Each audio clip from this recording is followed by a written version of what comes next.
Hello, everybody. Welcome to the Global Party Healing on All Levels. And today's guest in this segment is Meera Remani. And beautiful. Look how beautiful. She's just stunning, isn't she? There you go. Oh, thank you. Originally born in India, she's talking to us from her home in Germany. And we're going to be talking about sparking your inner brilliance. Yay! Doesn't it just the topic, it just lights you right up. And we're going to hear this wonderful story of how you've sparked your inner brilliance and how you're helping others and coaching them to do the same. But we're going to kick it off with a song. And I asked, what song brings you a sense of peace or inspiration, and which song did you choose? I chose the Devi prayer. So it's a beautiful, melodious prayer to the goddess. Mm-hmm. And every time I hear it, I feel an immeasurable sense of peace and calm. And I feel totally supported. And at the end of that, or somewhere within that, I can sense my inner goddess, the power that is within me. So it's an all levels, beautiful, powerful, authentic. Now, just out of curiosity, have you listened to this sort of all your life, or is this something that you've just come into over the last, few years? It came to me in the last a year or two ago when I watched Tony Robbins' documentary, I'm Not Your Guru. So at the very end of that documentary, this music plays. And the moment I heard it for the first time, I was like, wow, there is such a pull. I felt such a pull. And ever since then, I listened to it at least every week a few times, or when I go for walks, or when I meditate, I just need to calm down, I listen to this music. Okay, so we're going to play a little bit, and the link will be below too, so you can hear the whole thing clearly, because it's going to be a little tinny here. Here we go. Namastasye, namastasye, namastasye, namo namaha.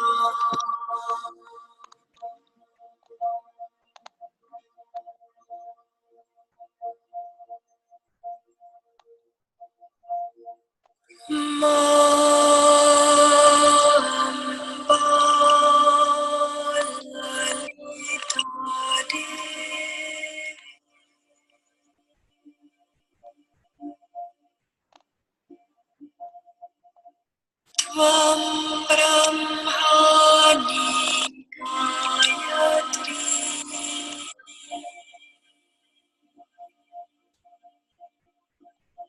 Namastasye,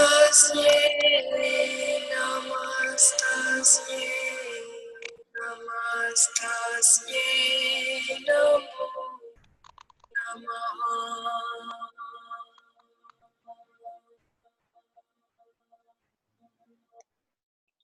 Oh my goodness. My whole body just was like everything was just percolating in the energy. That's very, very powerful. Yeah, it's beautiful. So now we're all in this relaxed, calm, balanced state. How did you have your transition from healing on all levels? So you were you grew up in India, and did you take a typical path, or how did life begin for you? I grew up in a very conservative Indian family, middle class family, which laid a lot of emphasis on education, getting your life right. So, and I was very protected as a child. So, yes, a very normal by Indian standards childhood. And I was always a very obedient child, but I always felt that hint of rebellion in me. And the first time, I must have shown rebelliousness many times in my life, but when it came to major life choices, like what to do with your higher studies, or when it came to choosing a partner, I took completely out of the ordinary decisions, which shook my family. To give you an example, in India, we have arranged marriages. So that means the parents find a boy for you, find a girl for you, and they arrange for you to meet, right? And my parents had been proposing so many of these suitors for me over the years, and I eventually fell in love with a German guy in India, and my conservative Indian family could not take it. They eventually came around, they love him now. And then there was this point of struggle where I presented my find to him, to my father, and there was a struggle. But eventually, I always went for what my heart truly desires or where I felt total resonance. I innately am not able to choose things that don't serve me, or when I do, there is this, I fall sick or something really bad happens. So I am one who really goes in for playing full out with what your heart desires. So when it came to loving this man, I actually left the country. I followed him. I've started a totally new life in Europe. It's just I'm like a total sucker for love. I've followed my heart. And it's been the decision. So if ever somebody were to ask me, what's your best decision? I would say doing it for love was the best decision. And love has always guided me both in rebelliousness and in obedience.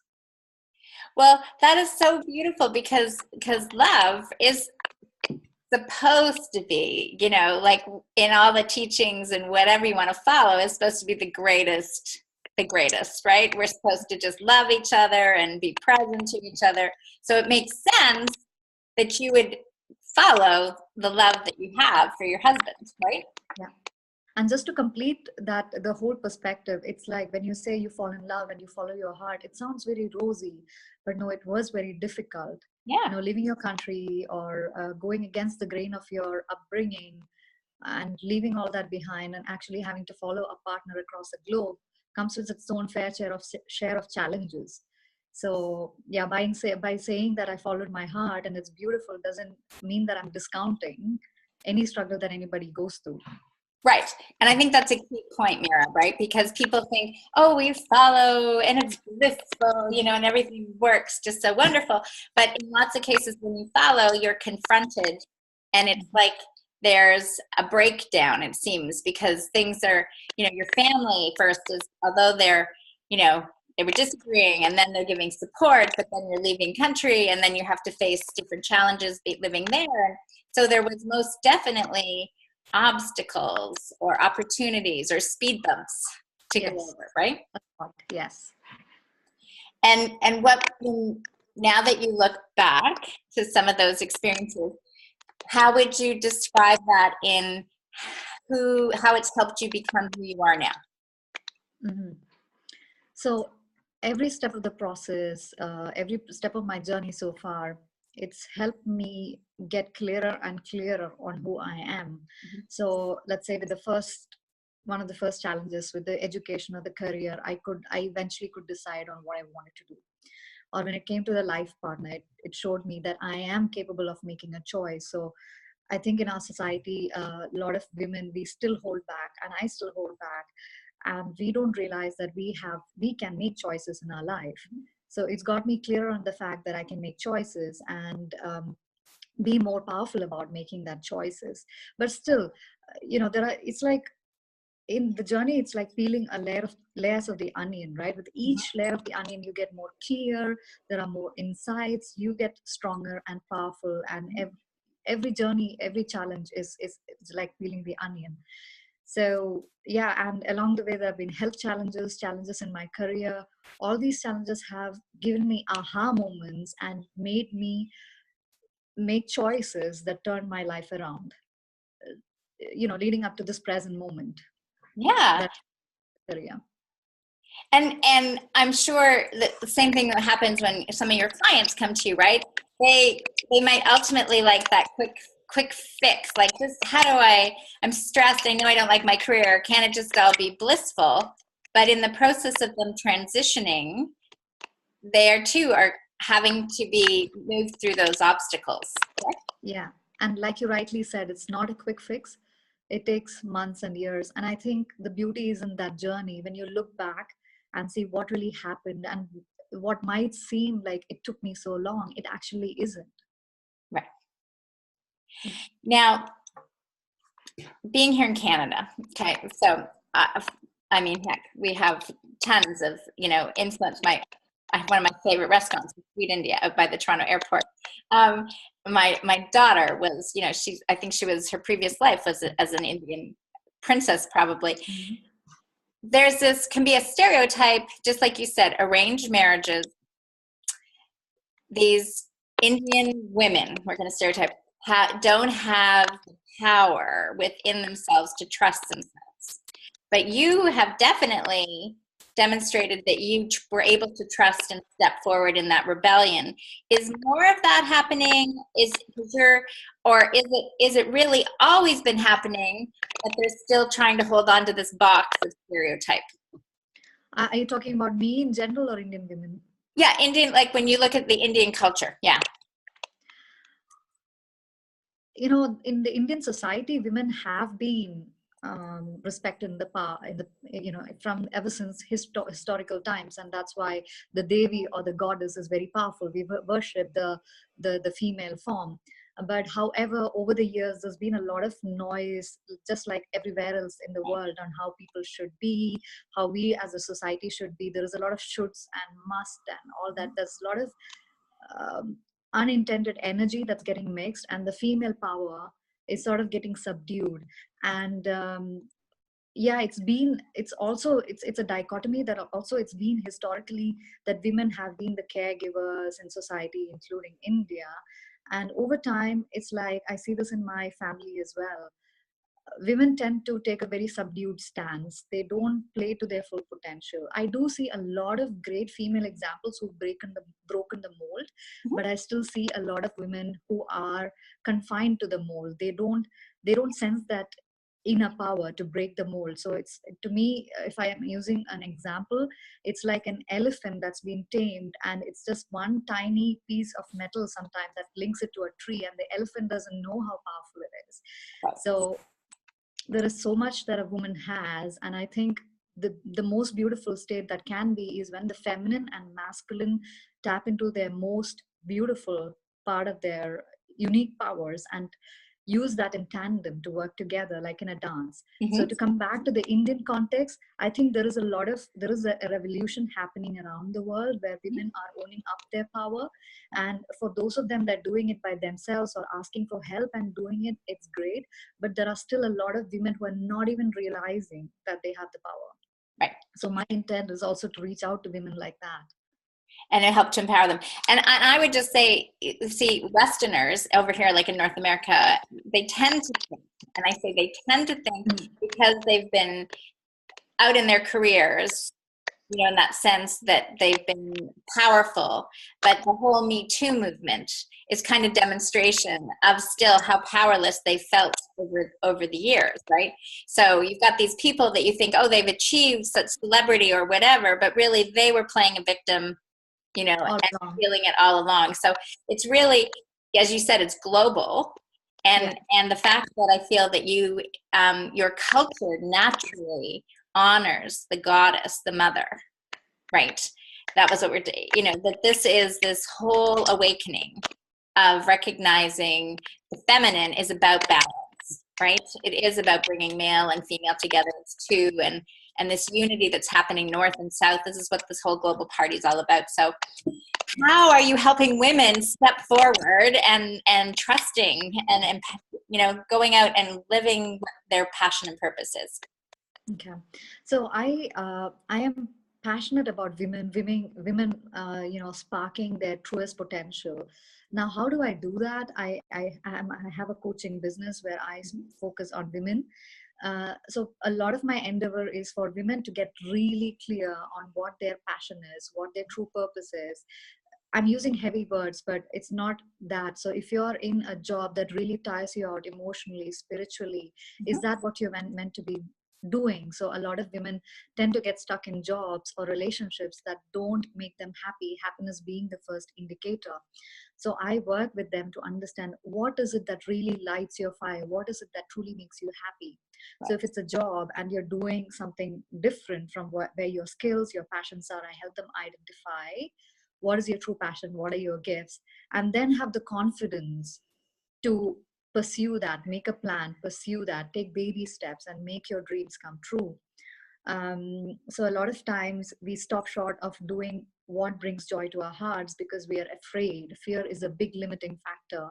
Mhm. Our own self-belief, our inner voice that tells us you're going to fail, or that person is going to leave you because you've made this decision, or those sets of people are going to think you're a fool.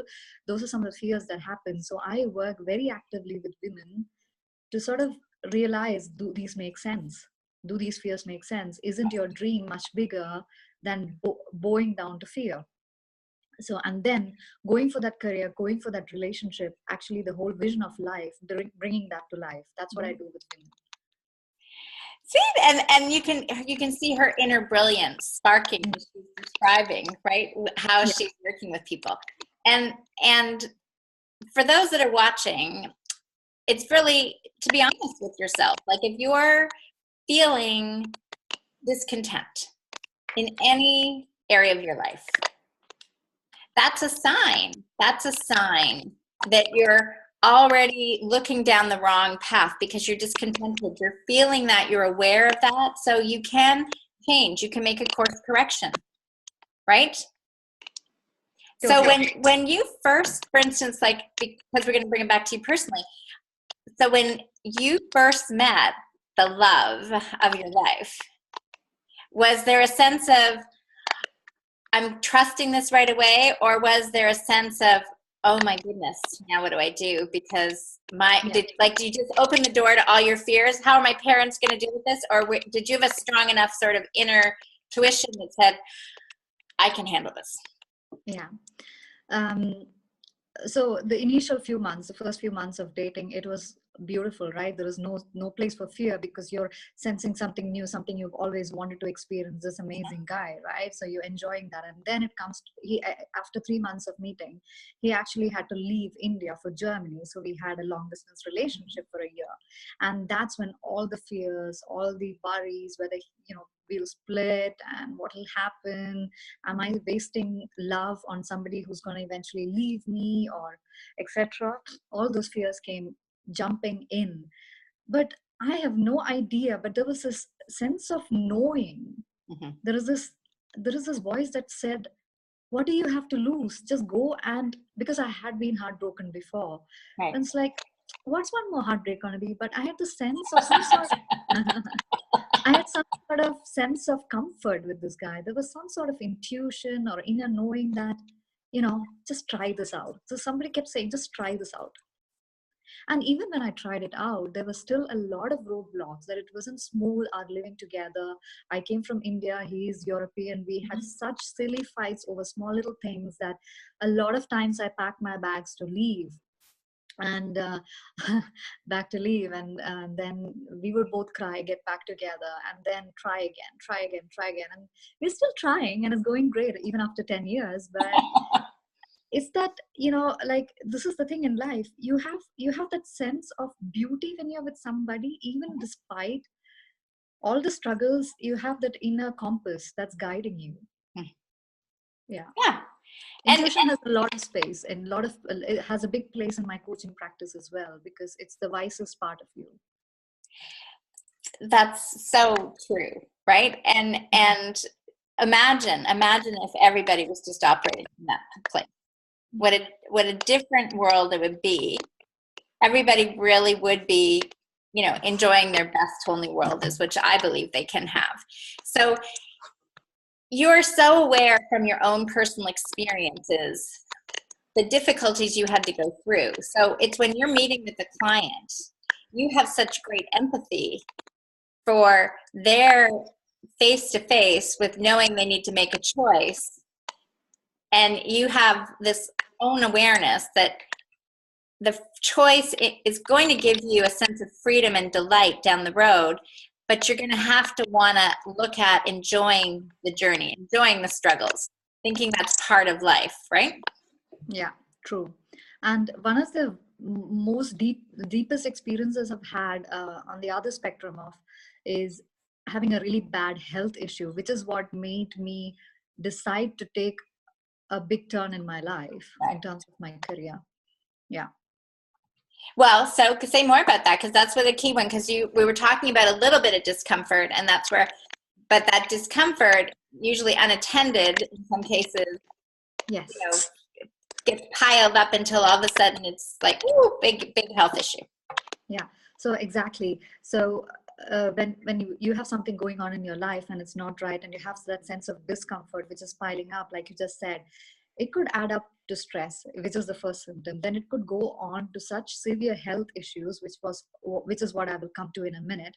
And then your whole life crumbles. All that, the beautiful palace with the that you built for yourself in your mind with your loved ones, the career, everything comes crumbling down, and you have hit rock bottom. And I don't want that to happen to any woman. I want i want us i want to be the coach who helps women not have to reach that point of deep chasm, but actually help them before that. So to tell you about my journey, my that experience, it was about 4 5 years ago, where for the second time in my very young life, relatively, I was Yes, you are much di- younger. Okay. I'm 37 now. I was, I think, 33, 34. Right. Yeah. Around the I was diagnosed for the second time Mm-hmm. with uterine fibroids. The first time there was a fibroid when I was 20 something, which was the size of my uterus. I got it removed. Very bad experience. The second time, which I'm referring to now, is that where I had 20 medium to large size tumors in my uterus. And I remember January that year, February that year, I would bleed through my clothes, through my one tampon, one heavy pad, both together. I would just sit up from my desk, and my clothes would soak in blood. And I had to take medicines. I had no idea. Popped a lot of medicines for the bleeding to just stop, and the bleeding would be forever and stuff like that. It was horrible. And I had to go to the operation table. And I chose a very highly experienced doctor, and he said, "Oh my God, what the heck is that?" Right? So, and then I went through a very tedious surgery, apparently, and the doctor made a mistake. And then that experienced doctor made a mistake because it was so intensive even for him. And Mm-hmm. then 2 days later, I had to go through another surgery because he had twisted my abdomen, and I would have died. My intuition told me, "Meera, you're going to burst." And I actually called up the doctor and said, "Doctor, I can't ingest another drop of water. I think I'll burst." He put me through an emergency scan, and he actually realized there was a mistake. I was bloated. If I had drunk more water, I would have died or something. And I was put through emergency surgery in a matter of in a matter of 2 days after the first one. I was in the ICU, intensive care unit, and I had hit rock bottom. People next to me, they had brought in accident victims who were dying, and in that environment, I felt like I would die any minute, right? I had tubes going through my nose, going through my mouth, going through holes in my body from the cavity in my abdomen. I had tubes everywhere. um, and that point, I realized I have hit rock bottom, and what is happening? And these were the fibroids. I knew I was genetically predisposed to them, and Western medicine told me, "It's your genetics, deal with it, you'll have it again." But I really wanted answers still, like, how can I avoid this from happening again? Right. And I was still not able to find the answers. So I started my own investigation into why it is and what can I do.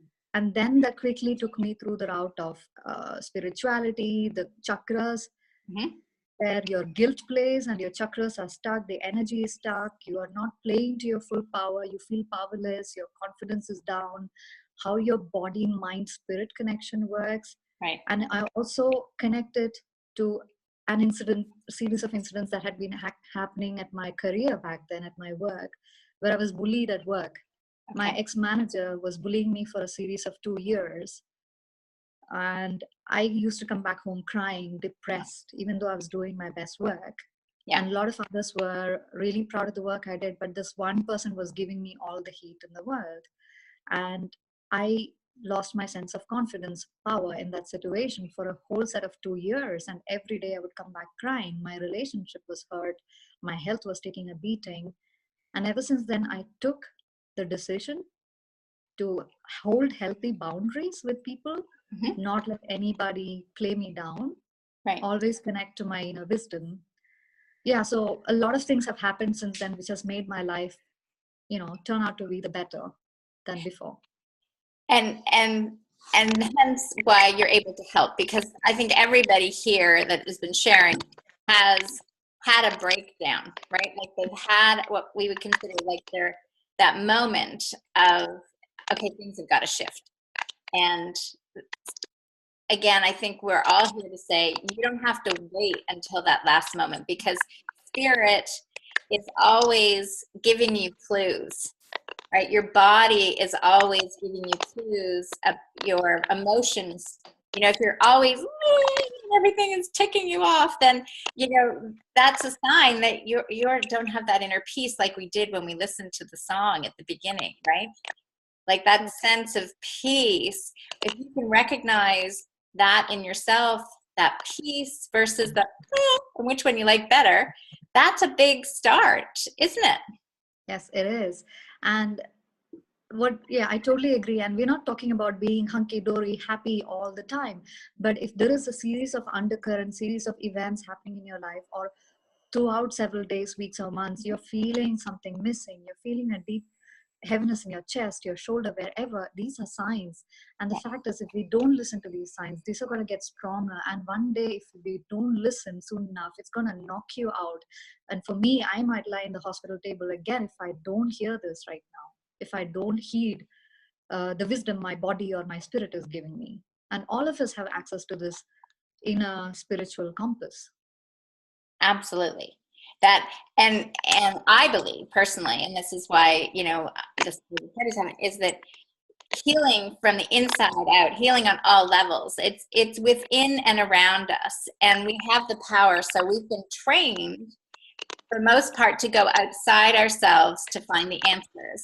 And each of us here, like yourself, are here to help coach or mentor a person to get back to that sense where they can spend more time and realize, you know what, I can do a lot of things on my own, right? I can learn from myself, but you have to be willing to take the coaching and do something different to get a different result, right? Definition of insanity, doing the same thing over and over again and expecting a different result, right?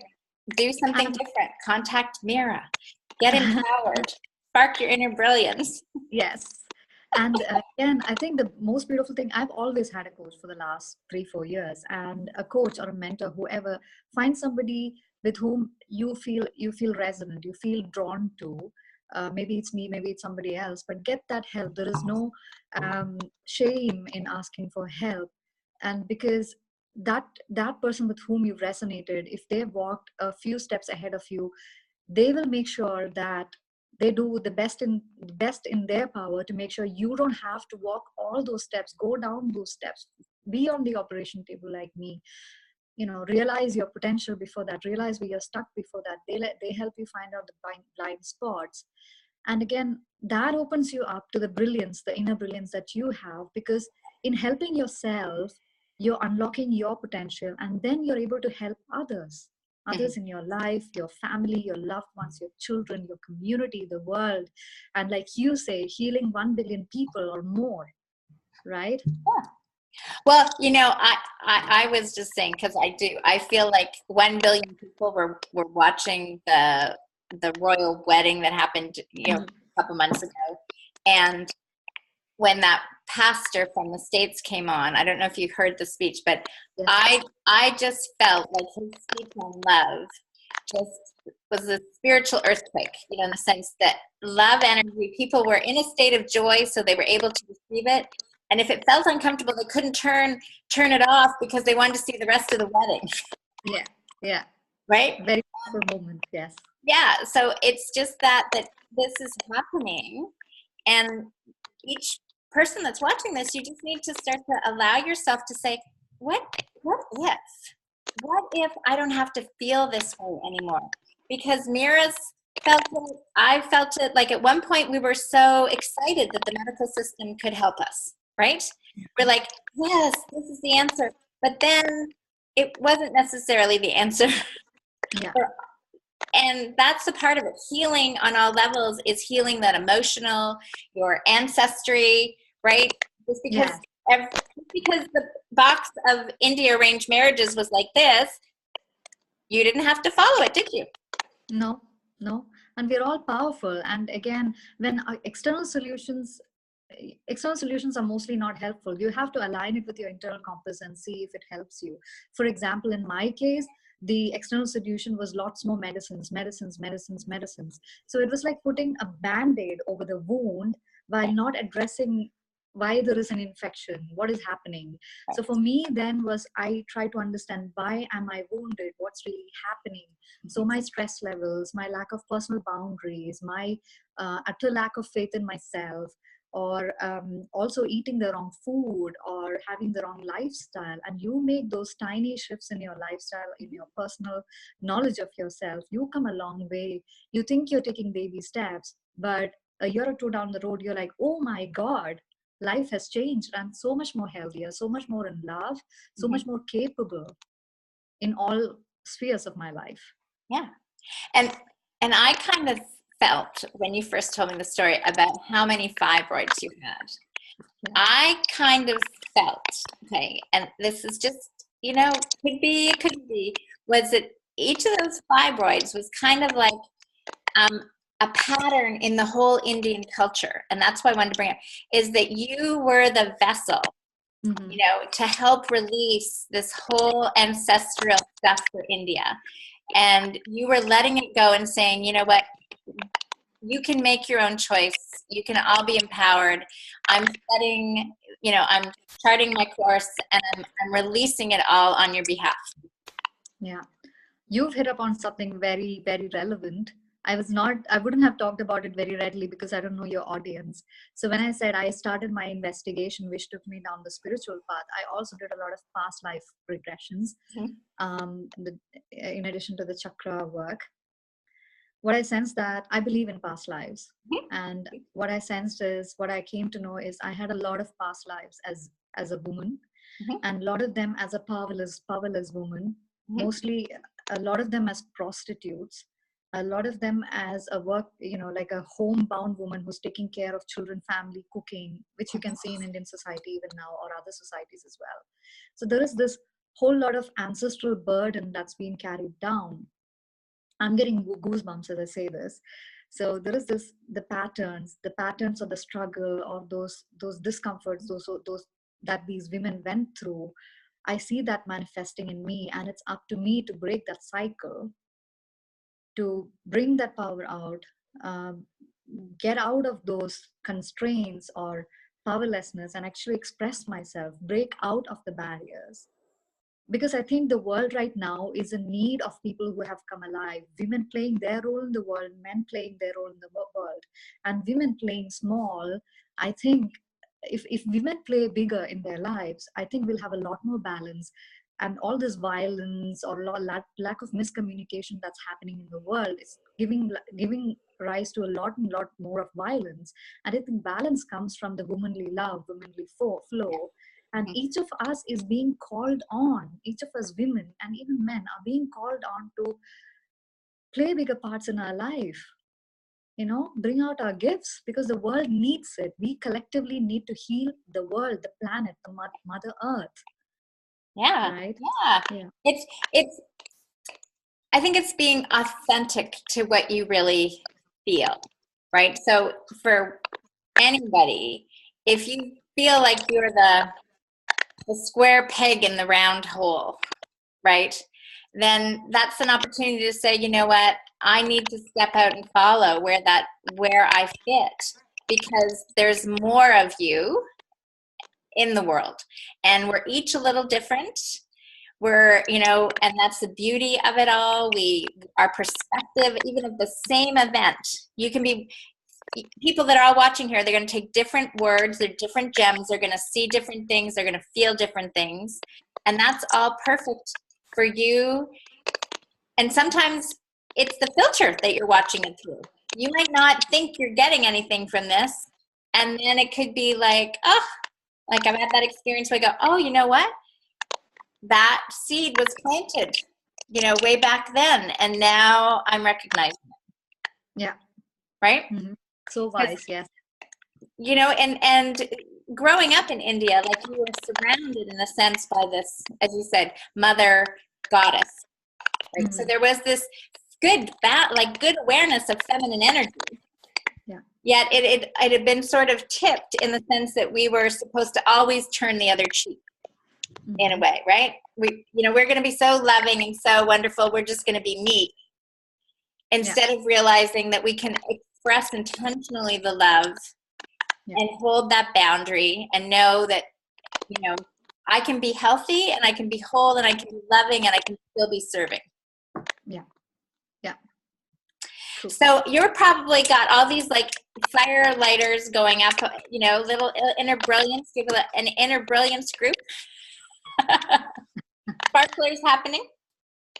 Yeah, I'm having sparklers happening in my own life. Like I say, the onion is getting peeled, and I help my own onion peel. I have my own coach. I help other women as well. So a lot of sparkles coming out. A lot of women going out for their things that they only ever dreamt of, or relationship that they have been dreaming about has not been coming true, and finally they're coming true. So there's a lot of brilliance happening around, and I'm so privileged to be in the middle of all that.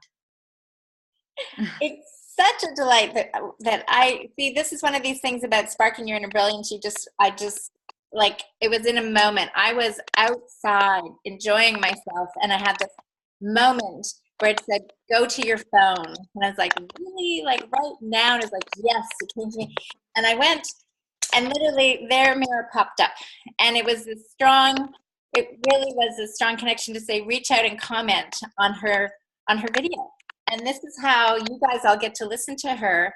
And this is the magic in life, is when you can step out and trust your intuition, like Meera trusted. And, you transmuted and transformed what life could have been like for you because you were willing to trust your intuition, even when you were operated on. Like, even after that, in that sense, you still felt like, oh my gosh, something's wrong with my body. Yeah. So just to complete that story, so what I really did then is I realized of the boundaries and staying in my power, and I sensed that the biggest drain in my energy or in my sense of just being happy was coming from my career back then. So which had to do with the boundaries at work, but then also, am I doing the kind of work that sparks my joy, that sparks joy within me? It wasn't enough anymore that I get my bills paid and enjoy the Saturday and Sunday. I wanted every day, every moment to be lived with a lot of meaning, right? So that's when it took some months to figure out what would really light my fire. I just had hints and bits and pieces here and there, knowing that I love working with people. When I have conversations, when I have true authentic conversations about themselves, their families, what are they struggling with, or in mentoring, coaching them at work, those were the moments after a lot of months of thinking, which are those moments when I feel completely alive at work, is exactly this, when I talk to people and work with them, coach them, mentor them, or just have beautiful conversations, right? Heart open conversations. And the idea of coaching or becoming a coach came to me because I had a coach back then as well. But then I thought, me coach? No way. Right. And then I thought, what else can I do? What else can I do? What else can I do? But this kept coming back to me. Then at some point I was like, why would I deny it? Right. I would just go and give this a shot. And one of the other things that came to my mind back then is, there are so many coaches in the world. You don't want to be another one. And then I happened to watch one of Marie Forleo's videos where she said, what if Beyonce thought that there are so many singers out there, I don't want to be one more singer? Or what if Oprah thought that there are so many TV presenters out there, I'm not going to do it? The world would have lost Beyonce and Oprah. Right. So I would encourage all of you listening that if you have an inkling of a dream, an inkling of something that you've always wanted to try, and whenever you think of it, there is that small hinge of happiness. There is, I don't know, it makes you happy. Just try it. There is no harm in trying it. And that's, just make yourself happy. You have this beautiful life. Don't play small. Beautiful. And I just want to add to that is, I feel like this whole world now is kind of flattening out. And when I say that, it's like, we look at Beyonce, these examples, or Oprah, and go, oh my gosh, they're such stardom. They've accumulated so much. to follow your dreams doesn't mean you have to have that type of success. That's kind of a bit of old school, because right now, with all the technology, there are so many people that have, like Maria Folio, Maria TV, all have their own YouTube, their own TV, their own conversation. You have your own clients because you have your own life, right? So what is happening is everybody's discovering they get what they need to live the life that they love. And there's more than enough resources for you and you and you and you and everybody to have their heart's desires. It's like the number of web pages, technology is always upgrading. Get the latest software app for your life, and find that one that says, I have an inner brilliance and I've sparked it. Yeah. Exactly. That's very well said. There is no competition, or there is no need for all of us to be the superstars. It's just like the world needs a lot more of us playing our, touching lives. So even if one day you touch one life, that is amazing. That's enough. And that life which will touch another, and give it love, and just go for those small little things that bring you joy. Maybe it's planting a garden, maybe it's taking care of somebody's pets, or I don't know, just go for a walk. Whatever brings you joy, just go do that. Do more of what you love, and it'll keep expanding into something more joyful. It doesn't have to be big in the commercial sense. It just has to be big in terms of how it makes you feel. Yes, big and how, oh, that's a tweetable. It has to be big in how it makes you feel, right? Because ultimately that's it. Every person has a role to play, right? I like to believe everybody has a note in the universal symphony. Sometimes you rest, sometimes you play, and each one is just as important. We have grown up believing if you're a prime minister or you're in this position, you are more important. But ultimately, every person has that same ability with their thoughts and intentions every single day. So tap into your inner brilliance, spark it, so it lights up your life and everybody else around you. Yeah. Where can they get a hold of you, Meera? So I'm available on Facebook. My page is Meera Remani on Facebook. Mm-hmm. Or you can catch me on my website. It's gonna undergo a bit of change in the next weeks. However, it's alive and kicking right now. It is www.meeraremani.com. We will have the links below, but this has just been awesome. I hope you come back and visit, and we can do more of these conversations. Thank you, Jacqueline. I just wanted to appreciate and acknowledge the work that you're doing. It's your beautiful vision of healing as many people as possible, and bringing all of us together on this platform to meet and learn from each other. It's so soulful. So thank you for all the kindness and beauty with which you do this. This is brilliant what you're doing. And I actually, acknowledge you. Thank you so much for giving me the opportunity. Thank you. I love you. Bye, guys. Everybody.